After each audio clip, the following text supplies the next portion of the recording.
Dame $100.000 para nuestra casa de ensueño o de ahora en adelante ya no eres parte de la familia, tronó mi hijo en la cena de Navidad, con la voz temblando de rabia. Sonreí amablemente, le entregué el sobre, sabiendo que esto era solo el comienzo. Cuando lo abrió, su mandíbula cayó y gritó: «Esto no puede ser cierto, pero la traición no quedará sin castigo. Las consecuencias serán más duras de lo que imagina». Antes de continuar, suscríbete al canal y escribe en los comentarios qué hora es ahora mismo en tu región. El pavó permanecía intacto sobre la mesa, con vapor elevándose de su piel dorada, como una advertencia que debería haber escuchado horas antes. El tenedor de mi hijo Pablo golpeaba el plato con precisión deliberada. Cada toque era una cuenta regresiva hacia algo que aún no identificaba, pero que podía sentir acumulándose en el aire de mi comedor, como electricidad estática antes de un rayo. «Papá, sabes que los Hernández acaban de cerrar la compra de esa casa colonial en Greenwich», dijo mi nuera, Sandra, con esa voz casual practicada que siempre precede algo calculado. 4 habitaciones, 3 baños. Linda publicó fotos ayer. Cocina impresionante. Asentí, manteniendo mi atención en cortar mi pavó. 38 años evaluando bienes raíces me habían enseñado a reconocer cuando alguien estaba preparando un argumento. Los dedos manicurados de Sandra golpearon una vez su copa de vino, un gesto que no sabía que estaba revelando. «Eso está bien para ellos», dije. «Son más jóvenes que nosotros», añadió Pablo, con un tono que se agudizaba. «Marcos todavía está subiendo peldaños en su empresa. Nada de herencia, nada de ayuda familiar. Solo lo hicieron posible por sí mismos». Mi nieto de 14 años, Glenn, se movió en su silla a mi lado, con los ojos fijos en su plato. Frente a él, Teresa revisaba su teléfono con desinterés teatral, pero yo noté la tensión en sus hombros. Los niños sabían que algo se avecinaba. Habían desarrollado los mismos instintos de supervivencia que yo tenía a su edad, cuando el ánimo de mi propio padre podía convertir una cena en un interrogatorio. «Esta casa es demasiado grande para una sola persona», continuó Pablo, gesticulando con su tenedor hacia el comedor colonial que nos rodeaba. «Las 4 habitaciones y estarías dando vueltas solo por aquí. No tiene sentido financiero». Ahí estaba, la primera jugada. «Me gusta mi espacio», dije con calma. «Bueno, nosotros no tenemos ese lujo». La sonrisa de Sandra no alcanzaba sus ojos. 3 años llevamos ayudándote a mantener este lugar, papá.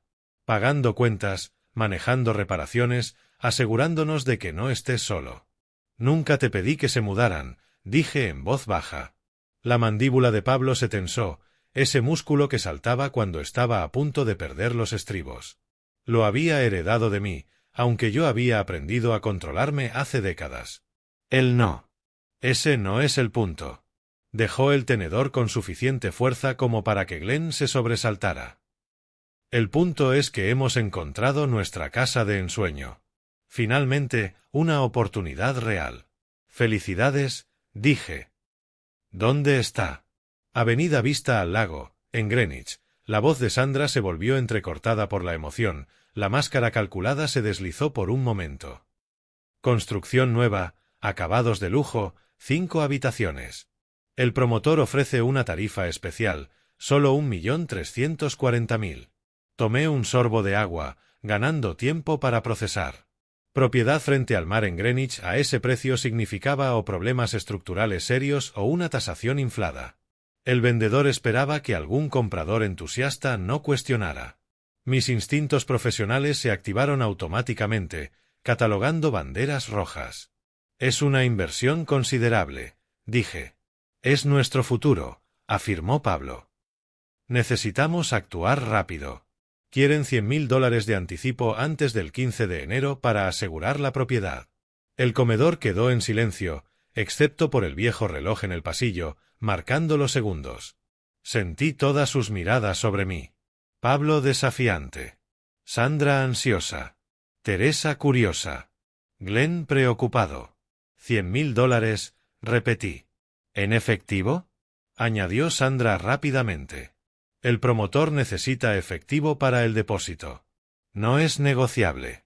Apoyé el vaso de agua y crucé la mirada con mi hijo a través de la mesa. ¿Y me estás diciendo esto por qué? Pablo se inclinó hacia adelante, con los antebrazos sobre la mesa. Porque nos vas a dar el dinero, papá. Somos familia. Esta casa, gesticuló ampliamente, cuesta 847.000. Tienes capital, ahorros para la jubilación. 100.000 no es nada para ti, y lo es todo para nosotros. Nada para mí, dije, saboreando cada palabra. ¿Entiendes a lo que me refiero?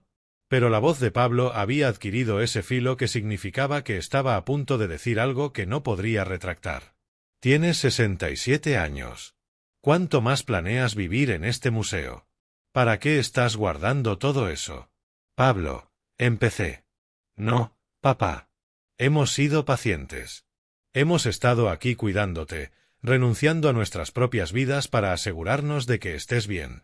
Y ahora pedimos una sola cosa, una inversión en el futuro de tu hijo, en el futuro de tus nietos. Su voz subió. Así es como funciona.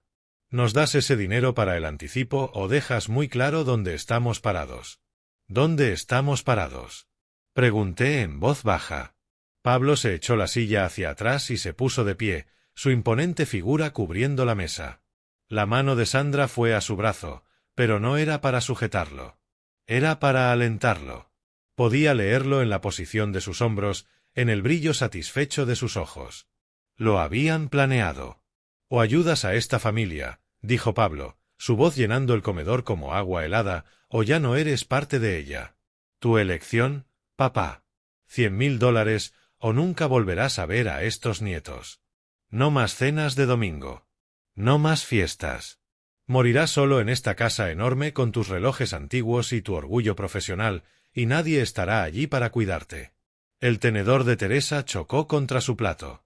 El rostro de Glenn se había vuelto pálido, pero mantuve la vista en mi hijo, observando cómo se transformaba en alguien que apenas reconocía, o quizás alguien que me había negado a reconocer durante mucho tiempo.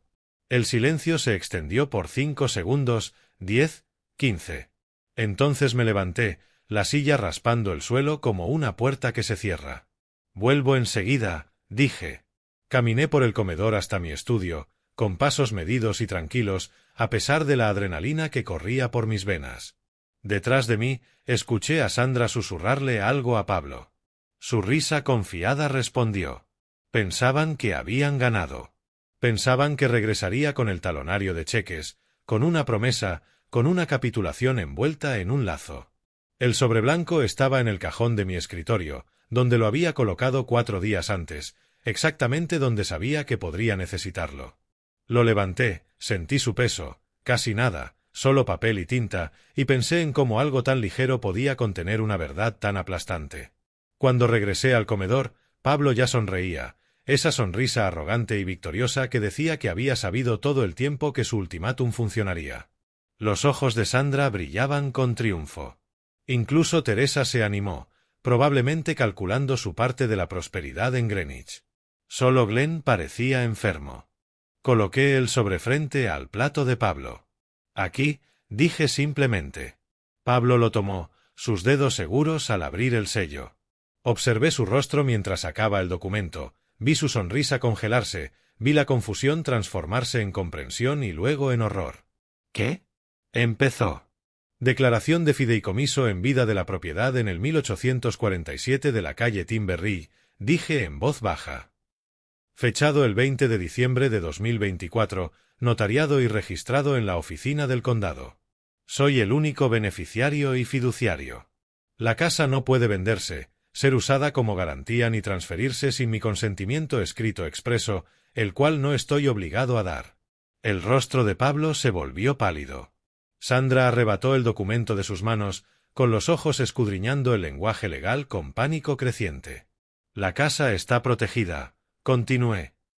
Cualquier intento de reclamarla, falsificar mi firma o usarla fraudulentamente como garantía será enfrentado con acción legal inmediata. Quería asegurarme de que todos entendiéramos nuestra posición. Tú, la voz de Pablo se quebró. Esto no es real. No pudiste. No lo harías. Lo hice. Lo miré el jueves pasado, de hecho. Curiosa cosa de haber sido tasador de bienes raíces por 38 años. Aprendes que abogados se especializan en protección de activos. Sandra se levantó tan rápido que su silla cayó hacia atrás. Viejo amargado. Hemos renunciado a 3 años de nuestras vidas por ti. Nadie te lo pidió, dije. La calma en mi voz me sorprendió incluso a mí. Se mudaron porque Pablo perdió su empleo y no podía pagar el alquiler. Les di un hogar. Eso fue generosidad, no deuda. Esto no puede ser legal, dijo Pablo, temblando mientras sostenía el documento. No puedes simplemente excluirnos de la herencia. No es tu herencia todavía. Tomé mi vaso de agua nuevamente, bebí con calma, y dada la conversación de esta noche, empecé a pensar muy cuidadosamente en lo que dejo atrás y a quién. El rostro de Pablo pasó por emociones demasiado rápido para catalogarlas: sorpresa, rabia, miedo, cálculo. Finalmente arrugó el papel en su puño y lo arrojó sobre la mesa. Esto no termina aquí, papá. Acabas de cometer el mayor error de tu vida. Se dirigió hacia la puerta, Sandra detrás, ya sacando su teléfono. Teresa dudó, mirando entre sus padres y yo, antes de seguirlos con evidente reluctancia. Glenn permaneció sentado, su joven rostro una mezcla de alivio y aprensión. «Abuelo», susurró. Puse una mano en su hombro. «Está bien, hijo. Sube. Esto no te concierne». Después de que se fueron, me quedé solo en mi comedor, mirando el pavó frío, los acompañamientos intactos, las copas de vino aún medio llenas. El documento arrugado yacía sobre la mesa como evidencia de un crimen recién comenzado. Mis manos se mantuvieron firmes mientras llevaba mi plato a la cocina. 3 años. Habían vivido bajo mi techo 3 años, y me había convencido de que les estaba ayudando a ponerse de pie. Me había dicho a mí mismo que las crecientes demandas de Pablo eran solo estrés temporal, que el sentido de derecho de Sandra era solo su manera de lidiar con la reducción de sus circunstancias.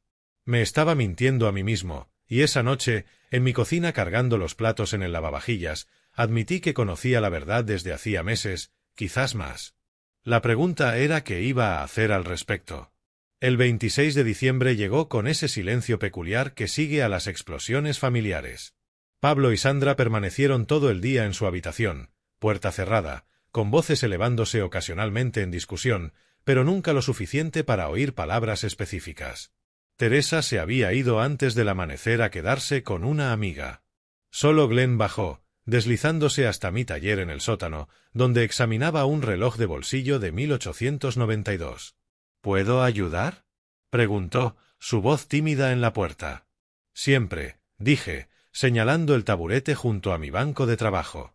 Trabajamos en silencio cómodo por un rato, como habíamos hecho docenas de veces en los últimos 3 años. Glenn había heredado mi paciencia con los objetos mecánicos, mi apreciación por el clic preciso de los engranajes al encajar. No tenía la necesidad de su padre de llenar cada silencio con palabras. «Abuelo», dijo finalmente. «Anoche escuché a papá por teléfono después de que te acostaste». Mantuve los ojos en el mecanismo del reloj, aunque mi atención se agudizó. «Sí, hablaba con alguien sobre documentos, sobre que tu nombre apareciera en cosas». Los dedos de Glenn se entrelazaron en su regazo. Dijo algo sobre firmas y que nadie notaría la diferencia. El pequeño engranaje que sostenía se me escapó de las pinzas. Lo dejé cuidadosamente, dándome tiempo para procesar. «¿Qué más escuchaste?». Se enojó cuando quien sea le dijo que no funcionaría. Luego, la voz de Glenn bajó a un susurro. Dijo que encontrarían otra manera, que lamentaría habernos avergonzado. Miré a mi nieto correctamente, viendo el miedo y la confusión en su rostro joven, y sentí algo frío asentarse en mi pecho. Pablo no iba a dejarlo pasar. El fideicomiso había sido un movimiento defensivo, pero claramente subestimé hasta dónde estaba dispuesto a llegar mi hijo. «Gracias por decírmelo», dije en voz baja. Eso requirió valor. «¿Estamos en problemas?», preguntó Glenn. «No», dije firmemente. «No estás en problemas. Nada de esto es tu culpa». Pero estaba empezando a darme cuenta de que podría estar en más problemas de los que había anticipado. La llamada llegó esa tarde, 27 de diciembre, mientras revisaba mis estados de cuenta en el estudio. El identificador mostraba Banco Nacional. «Señor Turner, habla Denise Guayace de nuestro departamento de préstamos», dijo la voz. Llamo sobre una solicitud que recibimos para una línea de crédito sobre el valor de su casa. La documentación muestra un pedido de $45.000 contra su propiedad en el 1847 de Timberry Road. La sangre se me heló. No había hecho ninguna solicitud. Hay una pausa. La solicitud está fechada el 15 de diciembre, señor. Lleva su firma o lo que parece su firma. Por regulaciones debemos verificar estas solicitudes por teléfono antes de procesarlas. No es mi firma, dije con firmeza. Quiero que se cancele la solicitud inmediatamente y que me envíen una copia. Otra pausa, más larga esta vez. Señor Turner, si está alegando fraude. No estoy alegando, estoy declarando que alguien falsificó mi firma. Quiero documentación de este intento. Colgué y me quedé mirando el calendario de escritorio. El 15 de diciembre, 9 días antes de que se registrara el fideicomiso, 9 días antes de la confrontación en la cena de Navidad, Pablo había intentado pedir dinero contra mi casa antes de que la protegiera. Y cuando mencioné sentirme extraño por algo de correo reciente, me aseguró que todo estaba bien, que me ayudaba revisando mi correspondencia. Creí que era consideración. Estaba cubriendo sus huellas. Saqué el archivo de mi gabinete y comencé a revisar los documentos financieros con la atención metódica que me había hecho bueno en mi trabajo. Estados de tarjeta de crédito, extractos bancarios, resúmenes de cuentas de retiro. Cada página revelaba nuevas preguntas, nuevas discrepancias. 3 tarjetas de crédito que no recordaba haber abierto, todas con mi dirección, todas con saldos acercándose al límite. Total, $67.300. Las compras iban desde bolsos de lujo hasta electrónica y una semana en Miami. Nunca había hecho un retiro de mi cuenta de retiro fechado en agosto de 2023. $34.000. La nota decía gastos médicos familiares de emergencia. No hubo emergencia, no hubo crisis médica, solo dinero desaparecido. Y cuando pregunté a Pablo sobre nuestras finanzas ese otoño, me aseguró que todo estaba bien. Me recosté en mi silla, con los papeles extendidos sobre el escritorio como evidencia en una escena del crimen. 3 años. Me habían estado drenando sistemáticamente durante 3 años, y yo había confiado demasiado o había estado ciegamente ignorante. Mi mente volvió a 2021, cuando Pablo llamó por primera vez diciendo que había perdido su empleo en el concesionario. Reestructuración, dijo, nada que yo pudiera hacer. Le creí. Les ofrecí un lugar para quedarse de inmediato porque eso es lo que hacen los padres. Eso es lo que hace la familia. Recordé cómo ayudé a mudarlos aquel septiembre. Cómo Sandra miró mi casa con apenas disimulada decepción. Cómo Pablo bromeó sobre vivir en el lugar viejo de papá. Me reí. Estaban estresados. Me dije a mí mismo que habían perdido ingresos, apartamento e independencia. Un poco de resentimiento era natural. Pero ahora recordaba otros momentos. Pablo pidiendo prestada mi tarjeta de crédito para comida y devolviéndola horas después, Sandra ofreciendo ayudar a organizar mis documentos financieros, correo que desaparecía, estados que nunca veía. Cada vez que cuestionaba algo, Pablo tenía una explicación. Cada vez que dudaba, me convencía de confiar. Porque era mi hijo. Porque lo había criado para ser honesto. Porque quería creer que, cualquiera que fueran sus errores, no me robaría. Había estado equivocado. La ira vino lentamente, como agua detrás de una presa. No la rabia explosiva de Pablo en la cena, sino algo más frío, más controlado, del tipo que surge al darte cuenta. Borré el mensaje. Luego abrí mi portátil y comencé a buscar abogados. No cualquier abogado, sino especialistas, abogados de herencias, de defensa penal que hubieran manejado fraudes financieros. Porque la advertencia de Glenn sobre la llamada de su padre había cristalizado algo en mi mente. Esto ya no se trataba solo de protegerme. Se trataba de contraatacar. Para el 29 de diciembre me encontraba en la oficina de Richard Harris en Stamford. Una carpeta de documentos estaba extendida sobre la mesa de conferencias. Richard tenía 52 años, cabello plateado y esa calma que solo se obtiene tras décadas manejando los peores días de otras personas. Señor Turner, dijo tras revisar los extractos de tarjetas de crédito y los registros bancarios. ¿Comprende lo que tiene aquí? Robo de identidad, fraude, Falsificación, respondí, manteniendo la voz serena. Suficiente para cargos penales. Sí, dijo Richard, señalando la solicitud de préstamo falsificada. Múltiples delitos, de hecho. Connecticut toma muy en serio la explotación financiera de miembros mayores de la familia. Si lo llevamos a lo penal, su hijo y su nuera podrían enfrentar tiempo considerable en prisión. No quiero eso, dije rápido. Richard arqueó una ceja. ¿Entonces qué quiere? Pensé en la amenaza de Paul, en el desprecio de Sandra, en la forma en que habían planeado su emboscada navideña, convencidos de que cedería bajo presión, en 3 años de mentiras, manipulación y confianza robada. Quiero que me devuelvan mi dinero, dije. Todo. Y quiero que entiendan que hay consecuencias. Consecuencias sin necesidad de procesarlos penalmente. Richard se recostó en su silla. Eso requerirá un enfoque más matizado. Le escucho, dije. Pasamos 3 horas trazando la estrategia. Documentarlo todo. Asegurar todas las cuentas. Presentar denuncias de fraude ante las agencias de crédito. Reportar el intento de falsificación al banco, pero sin presentar quejas penales aún. Construir un registro completo de cada transacción falsa, cada firma falsificada, cada uso no autorizado de mi identidad.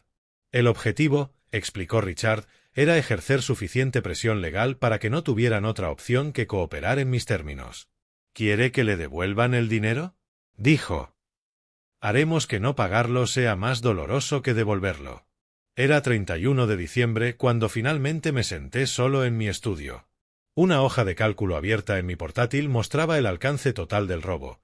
$67.300 en tarjetas de crédito fraudulentas, $34.000 retirados de mi cuenta de jubilación, 45.000 intentados mediante la línea de crédito de la vivienda, $146.300 en total que habían intentado extraer de mí, y los había detenido justo a tiempo.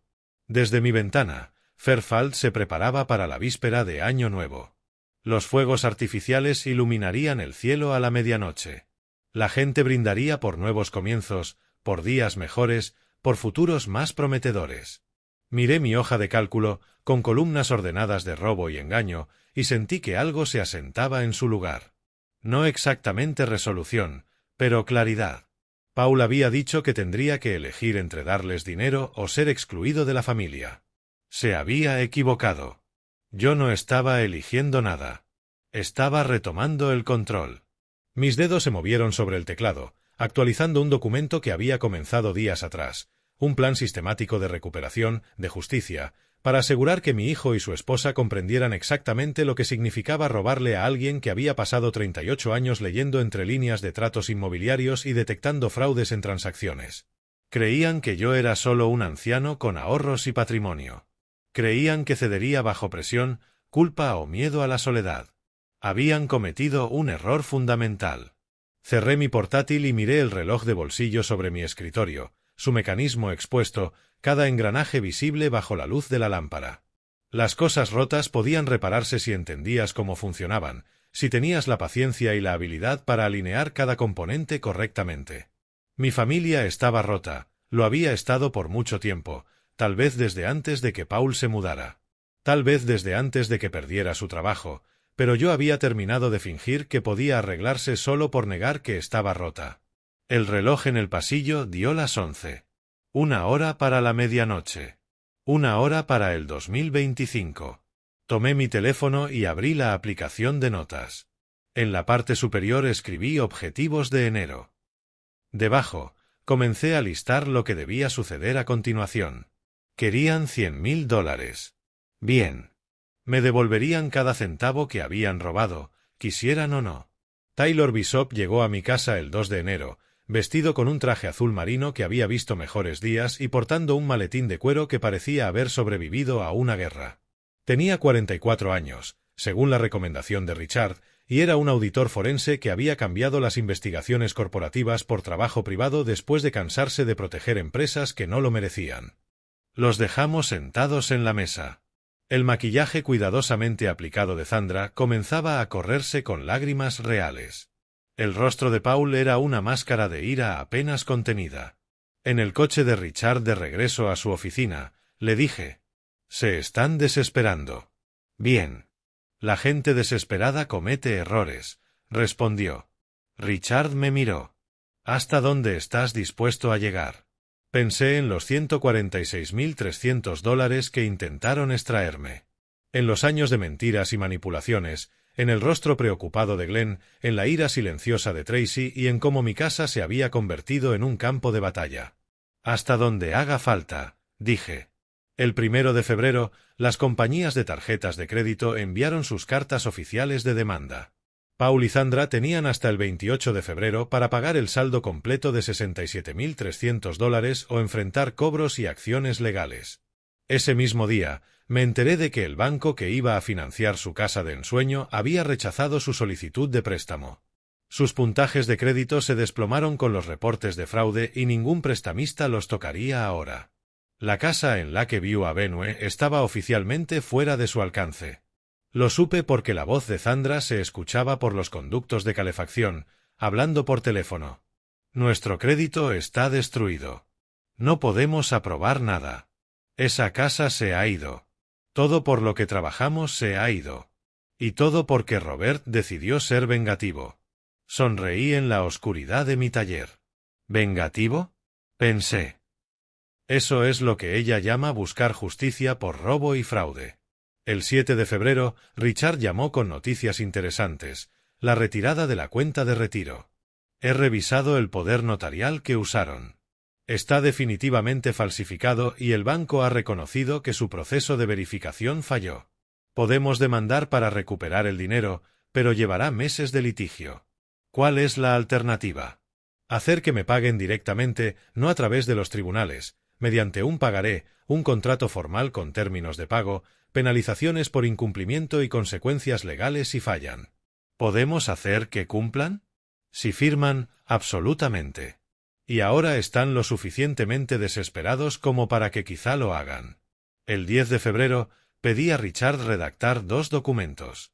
El primero, una demanda formal de renta, $1.800 al mes, el valor de mercado de una casa de 4 habitaciones en Fairfield. El segundo, un aviso de que si no empezaban a pagar, tendrían 60 días para desalojar. Richard envió ambos documentos por correo certificado. Cuando Paul vino a mi estudio esa tarde, no tocó la puerta. La abrió y se quedó allí, con las cartas en la mano y expresión entre incredulidad y furia. ¿Renta? Su voz era baja, lo que la hacía más amenazante que un grito. ¿Cobrarle a tu propio hijo renta? Estoy cobrando a las personas que robaron más de $100.000 de mí por el privilegio de seguir ocupando mi propiedad, dije. Me parece justo. Somos familia. Entonces, deberían haber actuado como tal. Dio un paso hacia mí y por un momento pensé que me golpearía.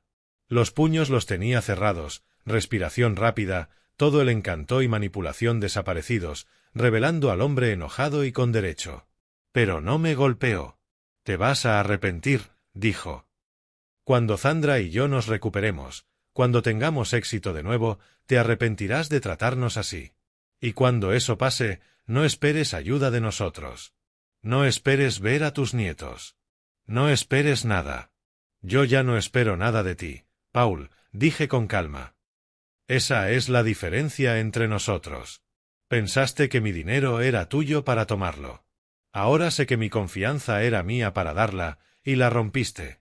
Se fue, cerrando la puerta con fuerza suficiente para hacer vibrar los certificados de tasación enmarcados en la pared. Me quedé largo rato en mi estudio, escuchando cómo la vieja casa se asentaba a mi alrededor, pensando en el camino que había elegido. Aún había tiempo para retroceder, perdonar la deuda, dejarlos quedarse y fingir que los últimos 3 años no habían ocurrido. Pero eso ya lo había hecho durante 3 años, fingiendo, ignorando, confiando cuando debería haber verificado. Mi teléfono vibró con un correo de Taylor Bishop. Asunto, hallazgos adicionales, cronología de intentos de transferencia de propiedad. Lo abrí y leí su detallado análisis de cuando Paul y Sandra habían intentado robar mi casa. Las fechas, los documentos falsificados, la planificación cuidadosa de cada intento. Ahí comprendí exactamente cómo hacer que pagaran por lo que habían hecho. No solo con dinero, aunque también lo pagarían, sino con sueños. En el futuro, Habían planeado usar mis recursos en la casa que querían comprar con mi patrimonio, en la vida cómoda que pensaban construir sobre la base de mi confianza. Abrí un documento nuevo en mi computadora y comencé a escribir. Era hora de mostrarles lo que realmente significan las consecuencias. El 11 de febrero, el correo certificado llegó a su puerta. Observé desde la ventana de mi estudio cómo Zandra firmaba, dejando huellas de sus dedos en la tableta electrónica. El cartero extendió el sobre. Lo giró en sus manos, vio la dirección del bufete de Richard Harris y su rostro se tensó. No lo abrió de inmediato, lo abrazó contra su pecho y entró rápidamente, llamando a Paul. Conté hasta 30 antes de que sus voces comenzaran a elevarse arriba. No necesitaba escuchar las palabras. El aviso de desalojo y la demanda de renta eran claros, $1.800 al mes desde el 1 de marzo o desalojar en 30 días. A los 67 años, había aprendido que la paciencia es un arma que la mayoría olvida que existe. El 18 de febrero, Paul vino a mi estudio. Tampoco tocó esta vez, empujó la puerta con fuerza, haciendo que las bisagras crujieran. Su rostro estaba rojo, venas visibles en las sienes, con la ira de quien se da cuenta de que ha calculado mal. «Necesitamos hablar», dijo, voz baja y peligrosa. Dejé el engranaje que estaba examinando, parte de un reloj de 1924, y lo miré con calma. ¿Sobre la renta? Es bastante razonable para una casa de 4 habitaciones en Fairfield. ¿Sabes de qué se trata? Se acercó a mi escritorio. Estás intentando destruirnos. Está bien, pero no volverás a ver a tus nietos jamás. Nos mudaremos a California, Florida, a cualquier lugar donde no puedas alcanzarlos. Morirás solo sin conocerlos nunca. Dejé que el silencio se extendiera 5 segundos. 10. Su respiración era rápida, los hombros tensos como un boxeador esperando la campana. ¿Eso es una amenaza, Paul? Es una promesa. Tomé mi teléfono y activé la grabadora de notas de voz, colocándolo en mi escritorio donde pudiera verlo. ¿Puedes repetir eso?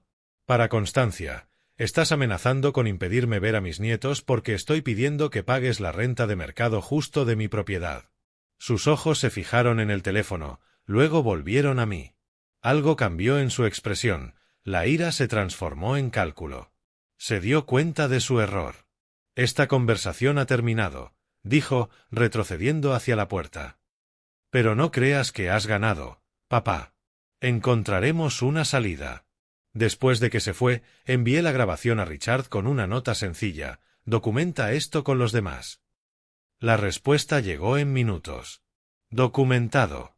Esto fortalece nuestra posición considerablemente si persiguen algún tema de custodia o visitas. El 24 de febrero, Richard envió la demanda legal formal, 30 días para desalojar o comenzar a pagar $1.800 mensuales de renta. Adjuntó un documento separado, una factura por $34.000, la cantidad robada de mi cuenta de retiro, con una propuesta de plan de pagos. No esperaba que lo aceptaran. Esperaba que entraran en pánico. Superaron mis expectativas.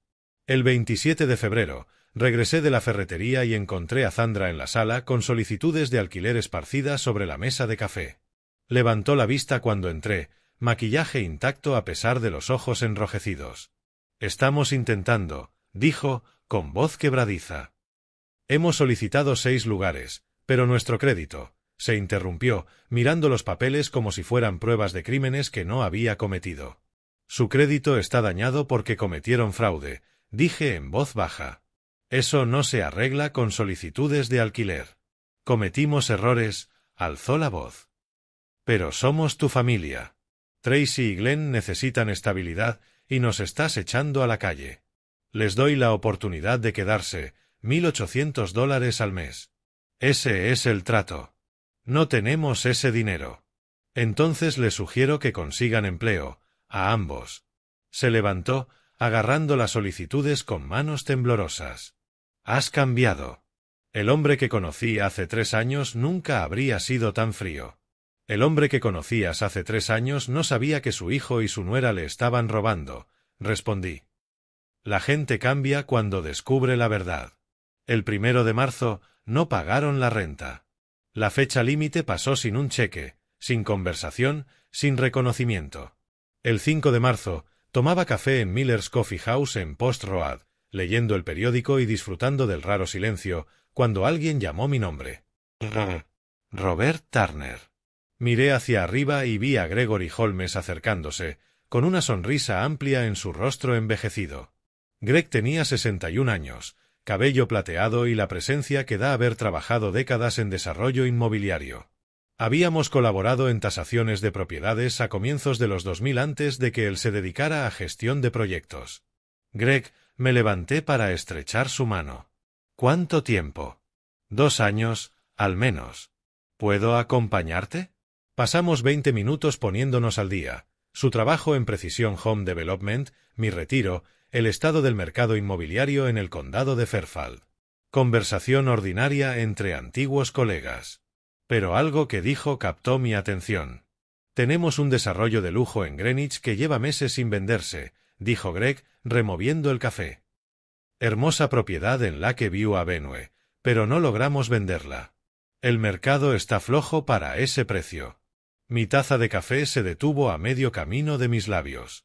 Lakeview Avenue, dije cuidadosamente. Sí.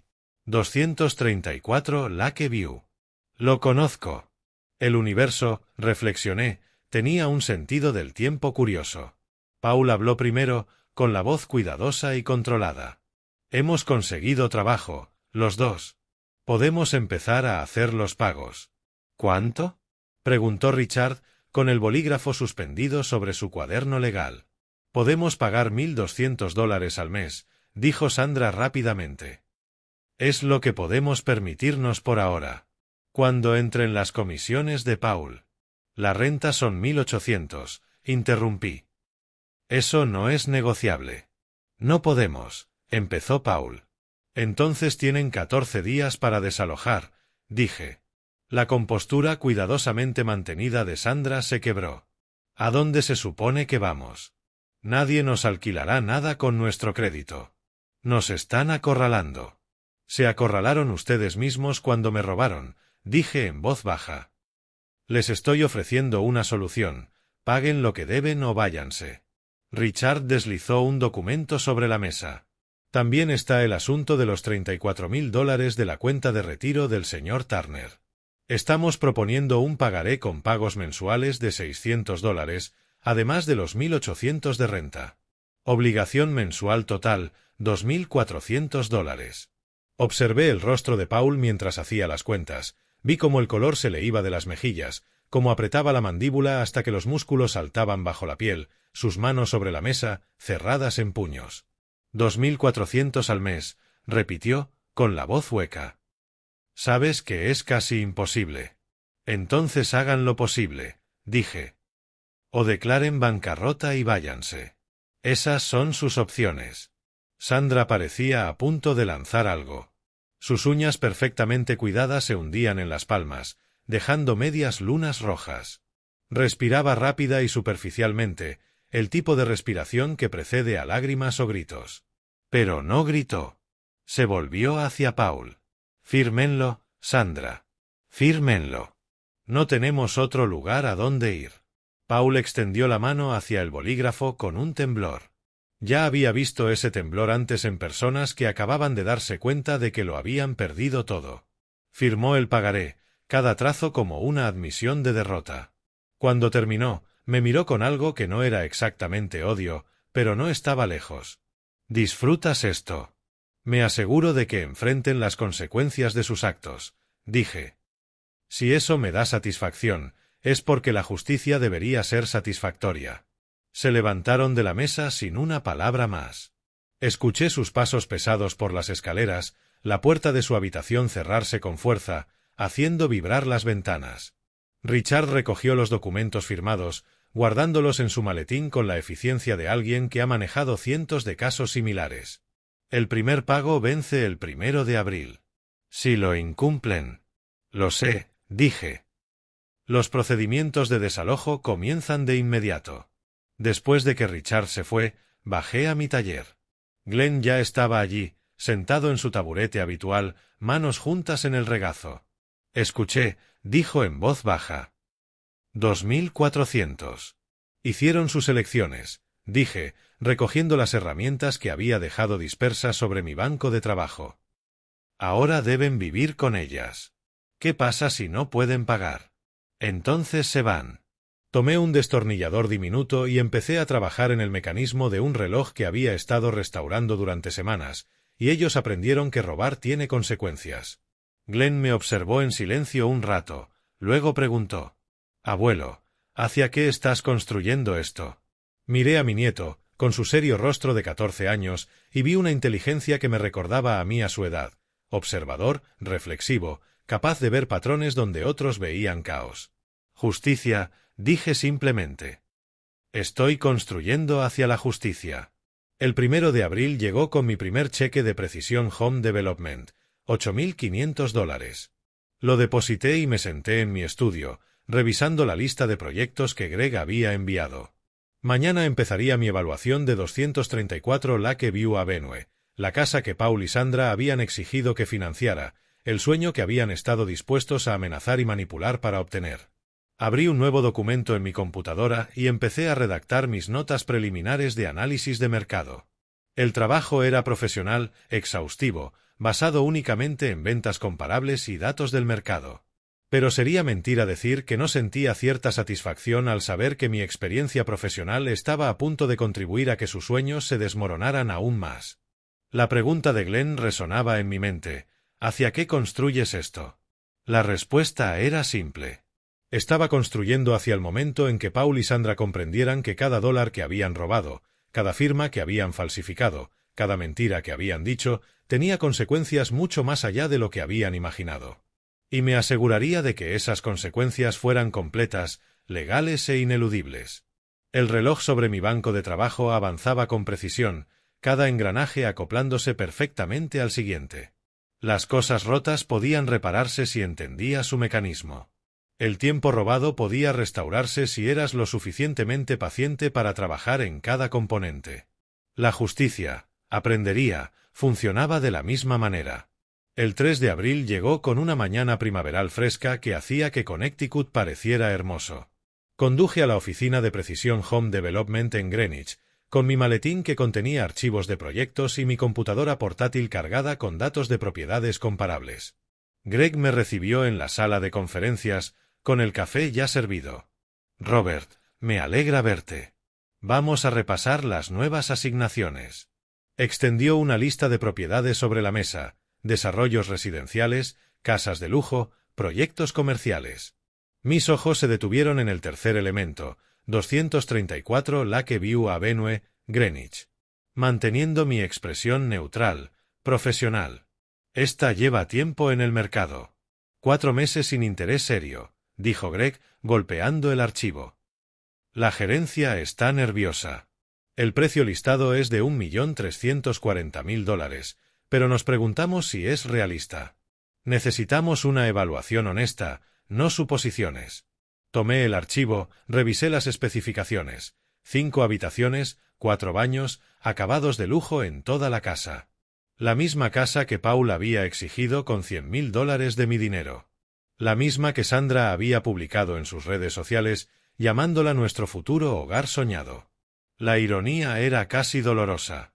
«Puedo tener un informe preliminar para el 8 de abril», dije. «Análisis completo con ventas comparables, tendencias de mercado, valoración realista. Exactamente lo que necesitamos. Nadie cuestionará tus cifras. Escribiste el libro sobre valoración justa de mercado en el condado de Fairfield».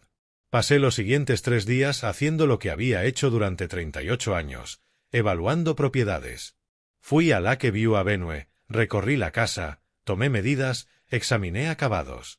La construcción era sólida, pero no excepcional. La ubicación era buena, pero no premium. El precio pedido estaba inflado al menos un 15% según ventas comparables recientes. Mi informe era completo, profesional y demoledor. Según las condiciones actuales del mercado y análisis comparativos de ventas de propiedades similares en Greenwich, el valor de mercado justo de 234 Lakeview Avenue es de aproximadamente $1,150,000. El precio listado de $1,340,000 representa un sobreprecio del 19.6% sobre el valor de mercado.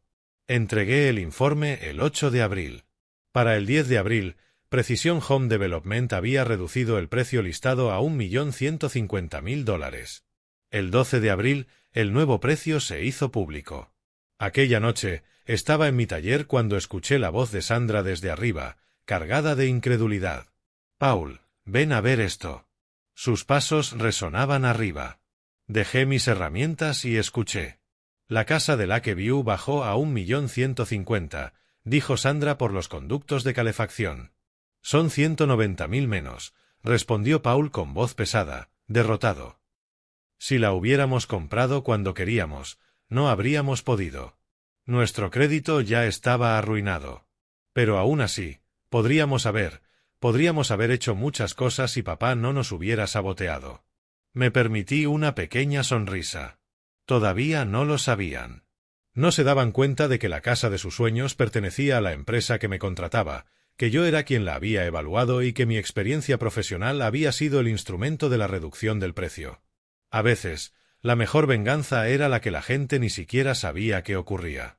El 1 de abril habían hecho su primer pago de renta, $2.400 entregados con un cheque cuya firma de Paul estaba tan apretada que casi rompía el papel. Lo deposité sin comentario, observando cómo su saldo bancario disminuía y sabiendo exactamente cuánto les dolía ese pago.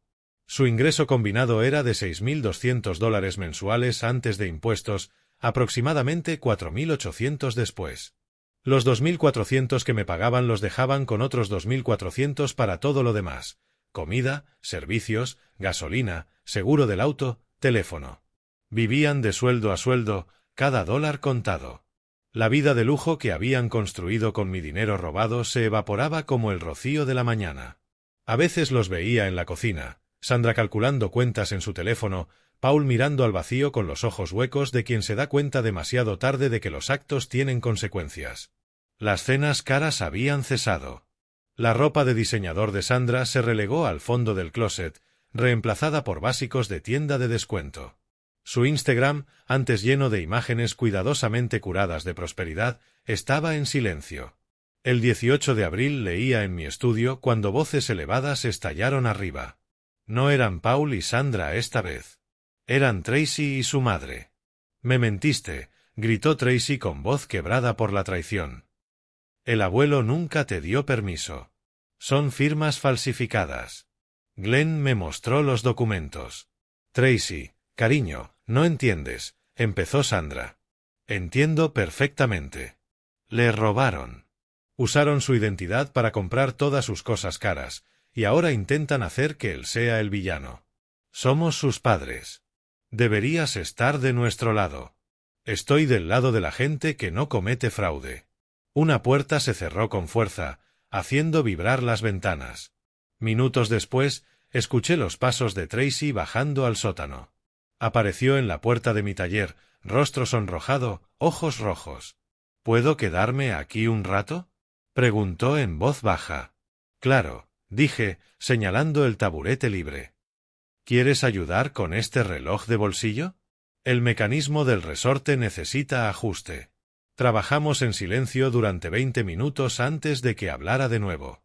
No sabía lo que hicieron. Pensé que estaba siendo malo, haciéndoles pagar renta mientras luchaban. Y ahora sé que ellos mismos crearon su propia lucha. Me entregó cuidadosamente un engranaje diminuto. Glenn trató de decirme, pero no quería escuchar.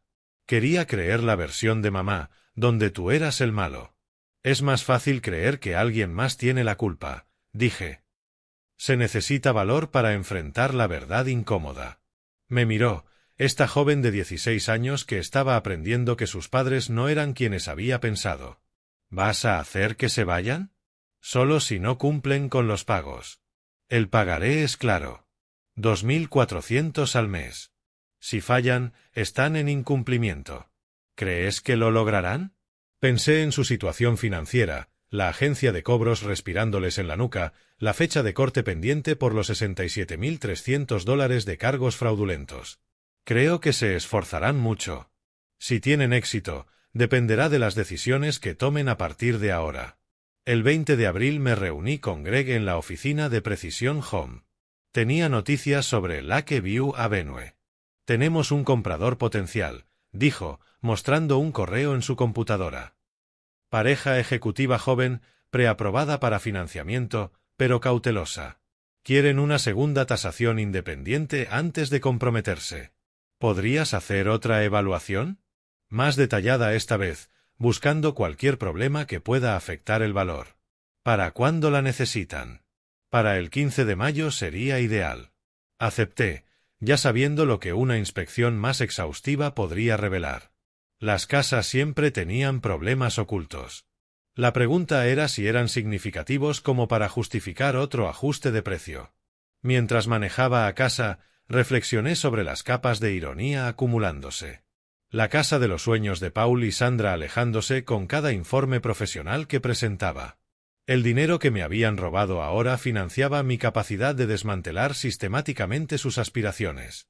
La justicia, aprendí, no siempre se veía con esposas y tribunales.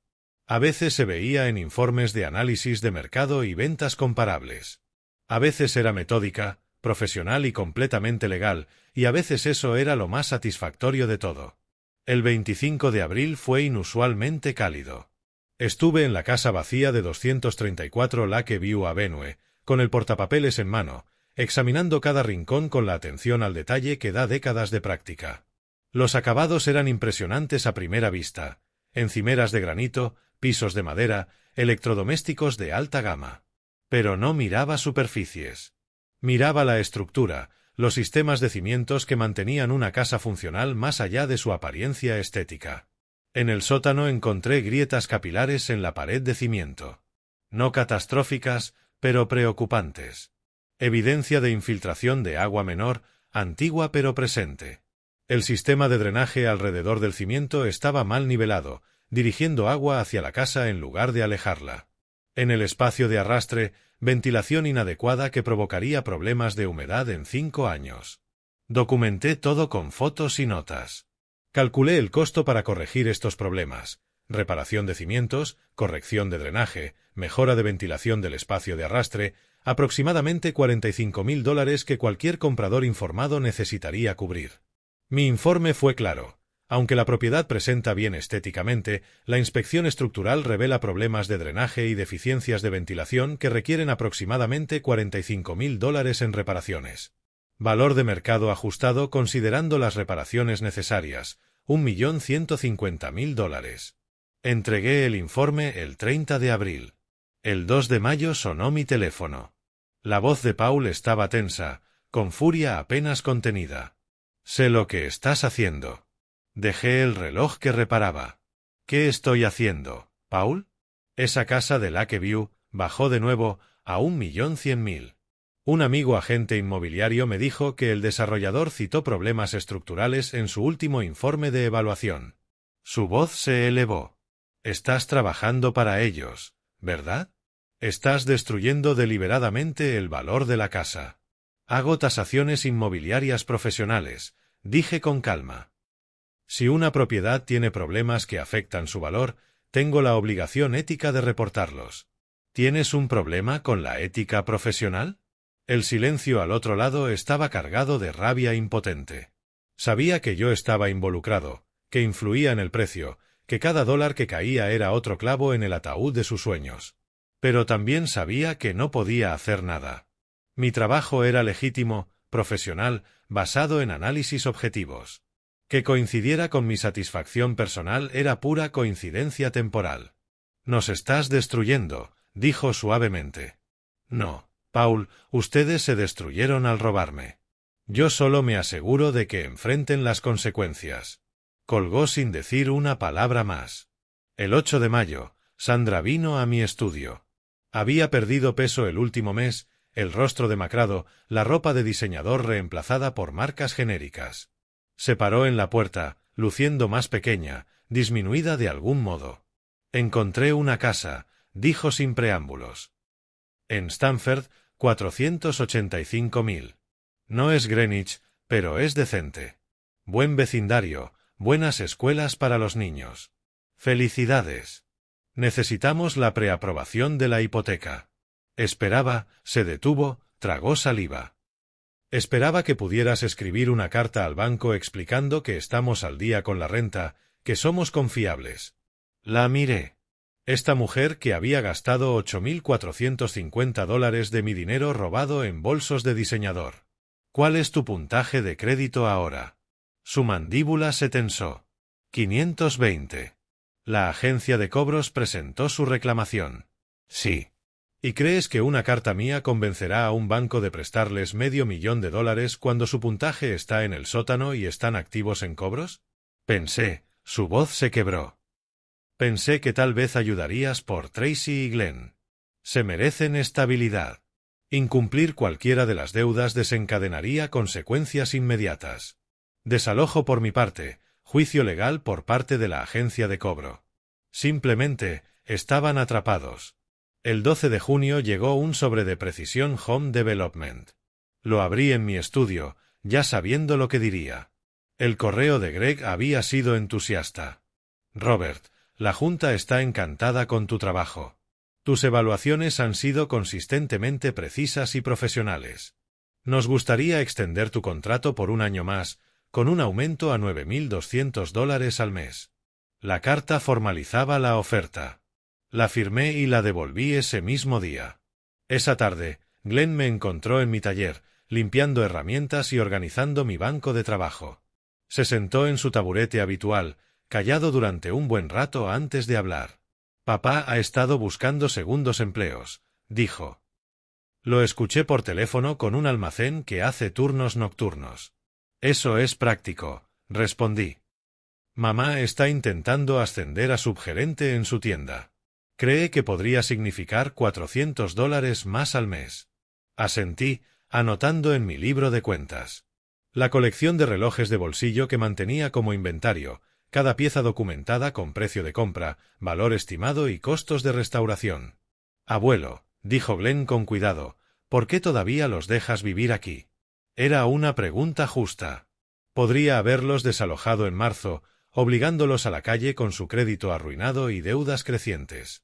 Habría sido legal, justificado y satisfacía cualquier impulso inmediato. Porque la justicia no se trata solo de castigo, dije, dejando el bolígrafo. Se trata de aprendizaje. Si los echo, se convierten en víctimas de su propia historia. Pobre Paul y Sandra, destruidos por la crueldad de Robert.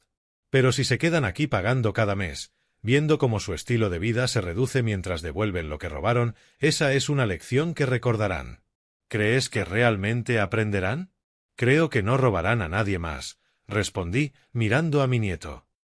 A veces eso es lo mejor que puedes esperar. Glenn asintió lentamente y luego tomó el reloj en el que había estado trabajando, un reloj de bolsillo de 1887 casi completo después de semanas de cuidadosa restauración. Tracy quiere ayudar con este, dijo. Dice que le gusta que las cosas rotas puedan arreglarse si tienes paciencia. Sonreí. Entonces trabajaremos en él juntos. Los tres. Arriba, fuera de mi taller, en la casa que intentaron robar, Paul y Sandra se ahogaban en las consecuencias de sus decisiones. Crédito destruido, sueños demolidos, futuro hipotecado para pagar las deudas que ellos mismos habían creado. Y aquí abajo, rodeado de los precisos mecanismos de piezas de tiempo antiguas, sentí que algo se asentaba. No exactamente satisfacción, no exactamente paz, pero algo cercano a ambas. La justicia, había aprendido, no siempre llegaba con estruendo. A veces avanzaba silenciosa, metódica e inevitable, como los engranajes de un reloj bien cuidado. El 16 de junio llegó con cielos despejados y un calor que hacía brillar los escalones del juzgado. No asistí a la audiencia. La batalla legal de Paul y Sandra con Consolidated Credit Recovery no requería mi presencia, pero recibí un mensaje de Richard Harris a las 11:30. Acuerdo aprobado. 12 pagos mensuales de $6,038. Están comprometidos. Tomé café en Miller cuando llegó el mensaje. Lo leí 2 veces, dejé el teléfono y me permití un momento de genuina satisfacción. El 20 de junio convoqué a una reunión familiar. Se reunieron en el comedor a las 2 de la tarde. Paul, Sandra, Tracy y Glenn. Richard Harris se sentó a mi lado, maletín abierto, documentos legales dispuestos con precisión. Había pedido la presencia de Tracy y Glenn porque merecían entender lo que había pasado. Para ver que las acciones tienen consecuencias, que el robo y la manipulación no quedan impunes, que a veces la persona a la que intentas victimar es más fuerte de lo que imaginabas. Paul y Sandra se sentaron frente a mí, sus rostros mostrando la tensión de 6 meses de presión financiera. Paul había perdido peso, el cuello de su camisa suelto. La apariencia cuidadosamente mantenida de Sandra se había desmoronado. Sin maquillaje, cabello recogido en una simple coleta, la ropa de diseñador reemplazada por básicos de tienda económica. Coloqué los documentos sobre la mesa, uno por uno. Los estados de cuenta mostrando $67.300 en cargos fraudulentos, el poder notarial falsificado usado para robar $34.000 de mi cuenta de jubilación, los 2 intentos de escritura de propiedad con firmas falsas, el informe de investigación de Taylor Bishop, registros bancarios, todo. Durante 3 años, dije, con voz calmada y medida, robaron sistemáticamente de mí. Usaron mi identidad para abrir tarjetas de crédito y gastaron el dinero en lujos, vacaciones y gastos de estilo de vida. Falsificaron mi firma para retirar mis ahorros. Intentaron 2 veces robar mi casa mediante transferencias fraudulentas. El rostro de Sandra se había puesto pálido. Paul miraba los documentos como si fueran evidencia en su propio juicio. El total que robaron o intentaron robar, $146.300. Tarjetas de crédito, cuenta de jubilación, intento de línea de crédito hipotecario. Dejé que ese número flotara en el aire. Y cuando eso no fue suficiente, exigieron 100.000 más para un pago inicial en una casa que no podían pagar. Cometimos errores, empezó Paul. Cometieron fraude, interrumpí. Múltiples delitos graves, robo de identidad, falsificación. Tengo evidencia suficiente para presentar cargos criminales que los enviarían a prisión a ambos. Sandra llevó la mano a la boca. Tracy observaba muy quieta. Pero no lo hice, continué. En cambio, les di una elección, devolver lo que robaron o enfrentar la acusación. Ustedes eligieron pagar. Saqué un libro de cuentas y lo abrí para mostrar los registros de pagos. En 5 meses han pagado 12.000 hacia los 34.000 que robaron de mi cuenta de jubilación. Restan 22.000. Además, se comprometieron a pagar a Consolidated Credit Recovery $6.038 al mes durante un año para saldar la deuda de las tarjetas fraudulentas. Los números en la página contaban la historia más brutal que las palabras. Obligaciones mensuales, ingresos, la brecha entre ellos, 8.438 mensuales. Ingreso total del hogar después de impuestos, aproximadamente 4.800. Miré directamente a Paul y Sandra. Están en números rojos por casi 4.000 cada mes. Eso es insostenible. ¿Qué quieres de nosotros? La voz de Paul apenas un susurro. Quiero que enfrenten una elección, dije. Pueden quedarse en esta casa y seguir pagando, viviendo dentro de las restricciones de las consecuencias que crearon, o pueden irse y hacer esos mismos pagos desde otro lugar. Las deudas no desaparecen de ninguna manera. La letra de cambio que firmaron sobrevive a la bancarrota. La agencia de cobro tiene un acuerdo legal. Su crédito está destruido por años.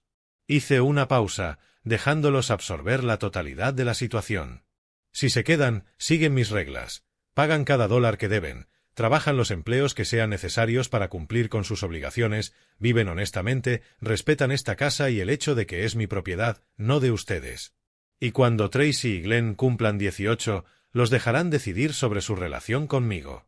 El rostro de Sandra se arrugó, no lágrimas exactamente, pero casi. La mujer que publicaba sobre bolsos de diseñador y bienes raíces en Greenwich ahora enfrentando un futuro de trabajo minorista y pagos de deudas. Los hombros de Paul se hundieron. Todo desafío se había agotado. Nos quedaremos. Dilo correctamente, dije suavemente. Él levantó la vista, encontrando mis ojos. Por primera vez en 3 años, vi algo parecido a la comprensión. No exactamente remordimiento, sino reconocimiento. Nos quedaremos. Haremos los pagos. Seguiremos tus reglas. No tenemos otra opción, dijo con voz plana, derrotada. Tuvieron elecciones, dije. Las hicieron cuando falsificaron mi firma. Ahora viven con ellas. Después de que se fueron, Pedí a Richard que permaneciera. Tracy y Glenn también se quedaron. El 24 de junio les informé que estaba actualizando mi testamento. Richard redactó los documentos. 50% de mi patrimonio irá a un fideicomiso para Tracy y Glenn, accesible cuando cumplan 25. El otro 50% irá a una fundación benéfica para la preservación histórica. Miré a mis nietos. Paul y Sandra no recibirán nada. Ya tomaron su herencia y la gastaron. Ahora la están devolviendo. Tracy tenía los ojos húmedos, pero asintió. Glenn me apretó la mano. La casa, mis inversiones, mis colecciones, todo protegido, todo documentado. Cuando me vaya, estarán cuidados. Pausé. Pero eso es dentro de mucho tiempo. Ahora, tenemos un reloj de bolsillo que terminar de restaurar. El 24 de junio, firmé el Nuevo Testamento ante notario en la oficina de Richard. Cada página, cada cláusula, asegurando que quienes intentaron robar mi legado no recibirían nada. El 28 de junio llegó un domingo por la tarde. El calor había cedido, dejando una temperatura agradable y cielos despejados. Tracy, Glenn y yo estábamos en mi taller. El reloj de bolsillo de 1887, desarmado sobre mi banco de trabajo. Llevábamos semanas trabajando en él, cada componente cuidadosamente restaurado, cada engranaje perfectamente encajado. Esta es la última pieza, dijo Tracy, sosteniendo la diminuta rueda de equilibrio. Una vez que entre, debería funcionar. Entonces, veamos si todo nuestro trabajo ha dado frutos, dije. Juntos ensamblamos los componentes finales. Glenn sostenía la lupa, Tracy posicionó la rueda de equilibrio y yo la aseguré con un destornillador de joyero, cada giro medido y deliberado. Cuando el último tornillo se ajustó, di cuerda a la corona. 3 vueltas completas, luego 4. El reloj comenzó a latir, rítmico, preciso, constante. 138 años después de ser fabricado, el mecanismo funcionaba tan suavemente como el primer día. Abuelo, dijo Tracy, viendo la manecilla de los segundos moverse, ¿alguna vez pensaste en simplemente perdonarlos, mamá y papá? Solo dejarlo pasar. Consideré la pregunta con cuidado. El perdón y las consecuencias no son opuestos. Puedo perdonarlos por ser débiles, por ser codiciosos, por tomar decisiones terribles, pero el perdón no borra las consecuencias. Robaron de mí. Necesitan devolver esa deuda. Eso es justicia. Y cuando la hayan pagado toda, habrán aprendido que las acciones importan, que no puedes robar, manipular y mentir sin enfrentar el costo. Miré el reloj, sus manecillas avanzando con regularidad. Esa es la lección que vale la pena enseñar. Glenn levantó el reloj, acercándolo a su oído, escuchando el tic-tac. Les diste la mayor oportunidad posible. La oportunidad de ser honestos. Exactamente, dije. Lo que hagan con esa oportunidad es su elección, no mía. Arriba, podía escuchar a Paul y Sandra moviéndose, preparándose para otra semana de trabajo, otro ciclo de pagos, otro mes de consecuencias. Su casa de ensueño había caído a 980.000, 360.000 menos de lo que habían planeado. Su crédito destruido, sus aspiraciones sociales demolidas, su futuro hipotecado para pagar las deudas que habían creado. Y aquí, en mi taller, rodeado de los precisos mecanismos de relojes restaurados y los nietos que eligieron la verdad sobre la mentira, sentí la satisfacción de la justicia bien servida. El reloj marcaba el paso de los segundos, transformándose en minutos, minutos en horas, cada momento medido, cada engranaje en su lugar, cada componente funcionando exactamente como debía. Algunas personas pasan la vida buscando atajos, robando lo que no han ganado, manipulando y mintiendo para prosperar. Nunca aprenden que la confianza rota, como un reloj roto, requiere un trabajo cuidadoso y paciente para repararse y que algunos daños, una vez hechos, dejan marcas permanentes. Sonreí, escuchando el tic-tac rítmico de la artesanía de 1887, de vuelta a la vida con paciencia y precisión. Justicia restaurada, equilibrio mantenido, tiempo avanzando segundo a segundo hacia lo que viniera después. Si te gustó esta historia, dale like a este vídeo, suscríbete al canal y comparte tus impresiones en los comentarios. Para escuchar la próxima historia, haz clic en el recuadro a la izquierda. Gracias por mirar.